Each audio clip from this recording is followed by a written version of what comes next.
पूरी पकौड़ी जिसे बनाना बहुत ही आसान है और फटाफट से बन जाती है। इसमें कोई मेहनत नहीं है, बहुत ही हल्का फुल्का नाश्ता है। और इसी के साथ हम यहाँ पर बहुत ही मज़ेदार सी चटनी बनाने वाले हैं।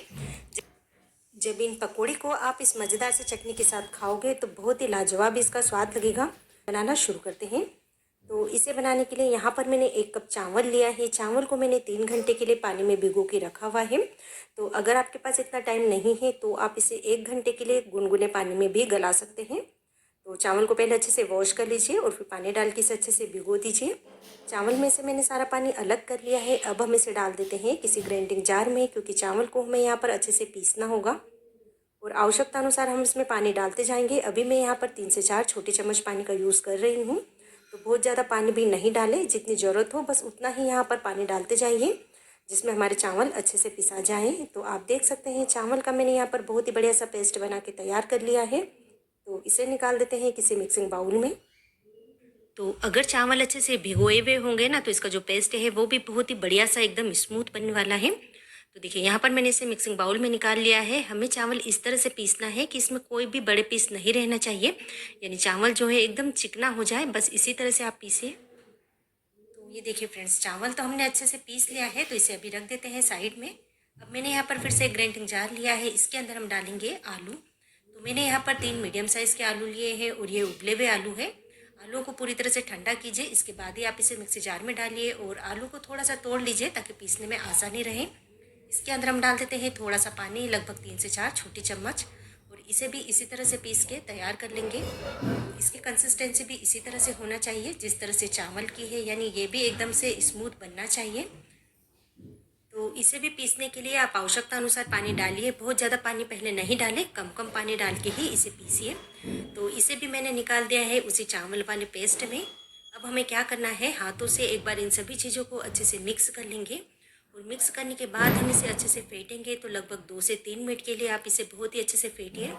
ऐसा करने से चावल और आलू के पेस्ट में बहुत ही बढ़िया सा एरिएशन होता है, जिससे जो हमारे पकौड़े हैं ना एकदम से फूल के ऊपर आ जाते हैं। तो इसी तरह से हाथों से चलाते हुए फेंटिए। अगर आप हाथ से नहीं फेंटना चाहते हैं तो विस्कर का भी यूज़ कर सकते हैं, लेकिन हाथों से बहुत ही अच्छे से फेंट के तैयार हो जाएगा।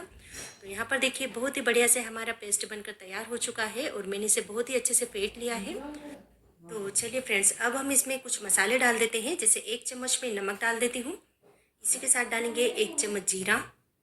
4 से 5 मैंने हरी मिर्च ली है, जिसे बिल्कुल बारीक काट लिया है, क्योंकि मैं यहाँ पर लाल मिर्च का यूज़ नहीं कर रही हूँ, इसलिए मैंने यहाँ पर हरी मिर्च का यूज़ ज़्यादा किया है। और बारीक कट की हुई धनिया पत्ती भी इसमें डाल देते हैं। अब एक बार इन सभी चीज़ों को अच्छे से मिक्स कर लेंगे।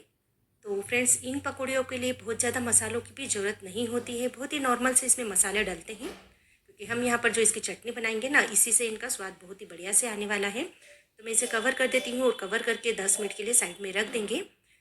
तो चलिए फ्रेंड्स, अब हम इसके लिए मज़ेदार सी चटनी भी बना लेते हैं। तो पैन के अंदर मैंने 1 चम्मच तेल डाला है, इसके अंदर हम डाल देते हैं थोड़ी सी राई और 6 से 7 कलियाँ हम लहसुन की डाल देते हैं। 1 चम्मच हम डालेंगे चना दाल और इसी के साथ मैं डाल देती हूँ सूखी हुई लाल मिर्च 2 से 3, और थोड़े से हम यहाँ पर करी पत्ते डाल देते हैं, लगभग 10 से 12। चलाते हुए इन सभी चीज़ों को कुछ देर भून लेंगे।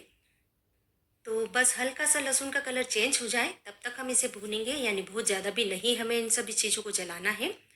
तो चलिए फ्रेंड्स, थोड़ा सा इनका कलर चेंज हो चुका है, थोड़े से फ्राई हो चुके हैं। तो अब हम इसमें डाल देते हैं 3 टमाटर। तो चलिए अब एक बार इन सभी चीज़ों को अच्छे से मिक्स कर लेंगे। और अब हम इसमें डाल देते हैं नमक। नमक आप अपने स्वाद अनुसार ले लीजिए, मैं तो यहाँ पर 1 चम्मच नमक डाल रही हूँ। इसी के साथ 1 चम्मच हम डाल देते हैं काश्मीरी लाल मिर्च पाउडर, इससे कलर बहुत ही अच्छा आएगा। और तीखेपन के लिए तो हमने यहाँ पर साबुत लाल मिर्च का यूज़ किया ही है। तो एक बार फिर से इन सभी चीज़ों को अच्छे से मिक्स कर देते हैं। तो फ्रेंड्स, जो हमारी चटनी और पकौड़ी है ना, इसमें बहुत ज़्यादा मसालों की ज़रूरत नहीं है, बहुत ही कम सामान, यानी घर पे रखे हुए सामान से ही बहुत ही बढ़िया चटनी और पकौड़ी बनकर तैयार होती है। तो अब हम इसमें डाल देते हैं थोड़ी सी चीनी, बहुत ही कम चीनी डालें, लगभग आधी छोटी चम्मच, और आधा कप मैंने यहाँ पर पानी डाल दिया है। पानी को एक बार अच्छे से मिक्स कर लेते हैं और अब टमाटर को अच्छे से पकने देंगे।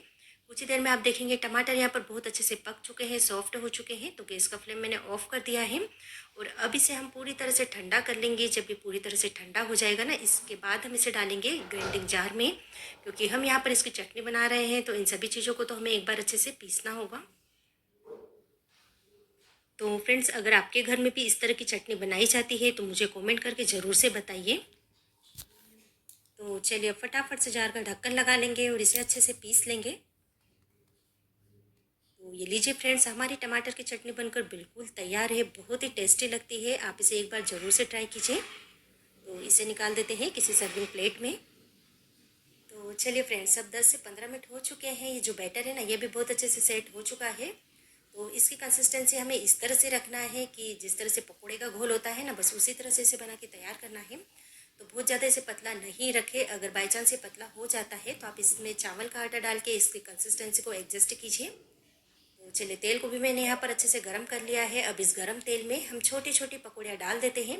तो आप देख सकते हैं ना फ्रेंड्स, कितनी गोल गोल पकौड़ियाँ बन रही है और बिना इनो और बिना सोडे के हम इसे बना रहे हैं। और जैसे ही हम इसे कढ़ाई में डाल रहे हैं, एकदम से फूल के ये ऊपर आ रही है, यानी जो हमारा बैटर है ना, बहुत ही अच्छे से बना है।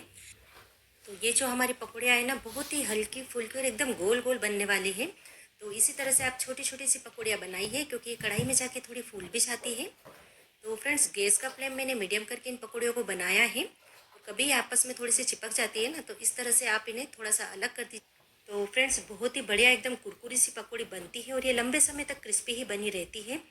तो आप इस रेसिपी को एक बार ज़रूर से ट्राई कीजिए। और आप मेरी ये रेसिपी कौन सी सिटी से देख रहे हैं, यानी आप मुझसे कहाँ से जुड़े हुए हो, प्लीज़ कमेंट करके ज़रूर से बताइए। तो अब आप देख सकते हैं, बहुत ही सुंदर सा कलर आ चुका है और बहुत ही कुरकुरी हमारे यहाँ पर पकौड़ी बनकर तैयार हो चुकी है। तो अब हम इन्हें तेल में से बाहर निकाल देंगे और जो बाकी बची हुई पकौड़ियाँ हैं वो भी इसी तरह से फ्राई कर लेंगे। तो ये लीजिए फ्रेंड्स, मज़ेदार पकौड़ी बनकर बिल्कुल तैयार है। रेसिपी को ज़रूर से ट्राई कीजिए।